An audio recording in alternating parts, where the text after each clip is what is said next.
Ini kepada semua orang yang mulia. Semoga Allah memberikan kemuliaan kepada kita semua di dunia dan di akhirat.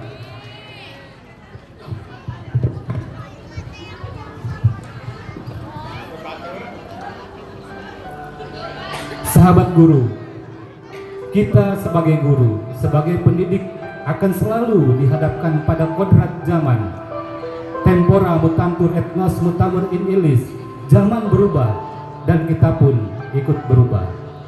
Peradaban teknologi, kemajuan dan perubahannya semakin cepat. Generasi saat ini, anak-anak didik kita saat ini adalah digital, generasi digital native, di mana mereka sudah berinteraksi dengan teknologi sejak usia dini dan sangat mahir menggunakannya. Pengetahuan saat ini sudah berada di tangan mereka. Sudah barang tentu kita dituntut bukan hanya mahir IT, tetapi juga harus memahami dan mendalami dampak positif dan dampak negatif dari penggunaan teknologi itu.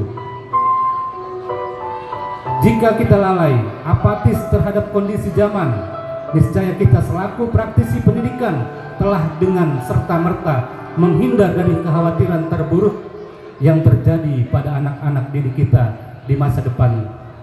Mari kita tuntun anak-anak didik kita dalam penggunaan dan pemanfaatan teknologi tersebut hingga mereka tetap eksis sebagai manusia yang unggul di zamannya, tetap mulia dan bahagia di masa depannya. Ditambah lagi, tantangan kita hari ini dan ke depan akan sangat berat manakala kita mempersiapkan diri dengan kondisi yang ada. Manakala kita tidak mempersiapkan diri dengan kondisi yang ada, yakni mesti selalu beradaptasi dengan kebijakan-kebijakan pemerintah, produk undang-undang yang telah dihadirkan oleh negara, para orang tua, masyarakat, dan juga lembaga-lembaga NGO. Kita mesti menyadari hal ini. Kita tidak boleh lengah. Mereka saudara yang di luar sana akan selalu menilai kita. Artinya, kita sebagai guru, seorang pendidik perlu melakukan treatment, merawat baik-baik sikap kita, selain terus selalu meningkatkan profesionalitas kita sebagai guru. Kita juga perlu merawat hati kita dengan apik, membersihkan limbah-limbah hati, iri hati, rasa cemburu, kedengkian, kebencian, berprasangka buruk, fitnah, membuka aib, tuduhan instan, menggunjing sesuatu yang dianggap tabu secara subjektif, yang padahal misalkan sesuatu itu dilindungi oleh Allah Subhanahu wa Ta'ala. Pamer kemewahan, pamer harta, bahkan perilaku hedonistik. Mari kita hindari itu, bersihkan hati dan jiwa kita sehingga marwah dunia pendidikan tetap terjaga.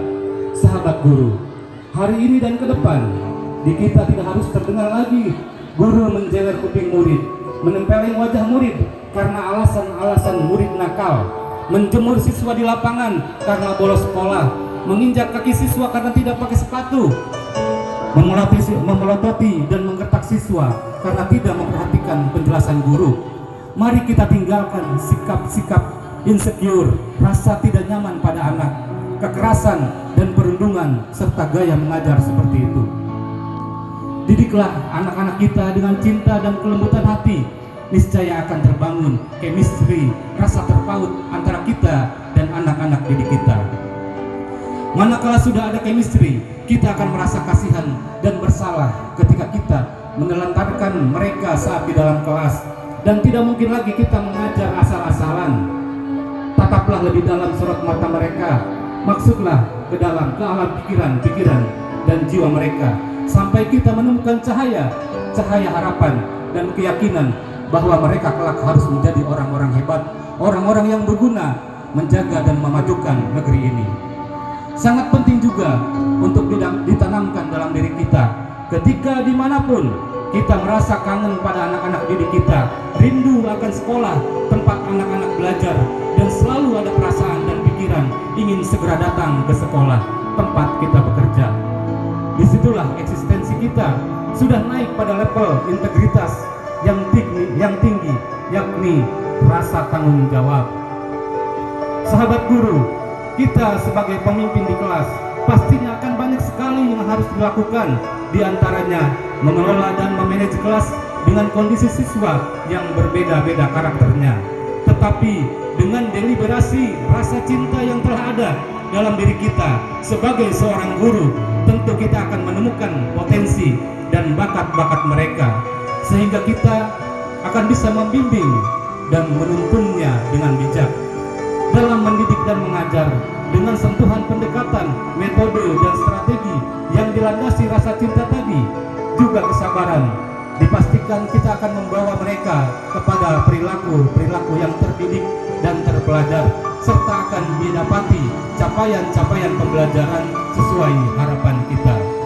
Jauh ratusan tahun yang lalu, pada abad kelima, Imam Ghazali, seorang ulama sekaligus filsuf muslim yang sangat terkenal, beliau pernah berkata bahwa kerja seorang guru tidak ubah seperti kerja seorang petani yang senantiasa membuang duri serta mencabut rumput yang tumbuh di celah-celah tanamannya. Namun jangan sampai pula kita memaksakan agar mereka bisa seperti kita. Merdekakanlah mereka dalam belajar sesuai keinginan, kemampuan, kecerdasan dan bakatnya. Kita tidak akan bisa menjangkau kehidupan di masa depannya, melainkan kita saat ini hanya membimbing dan menuntunnya, sehingga mereka di masa depan bisa mapan dan mencapai kebahagiaan yang setinggi-tingginya.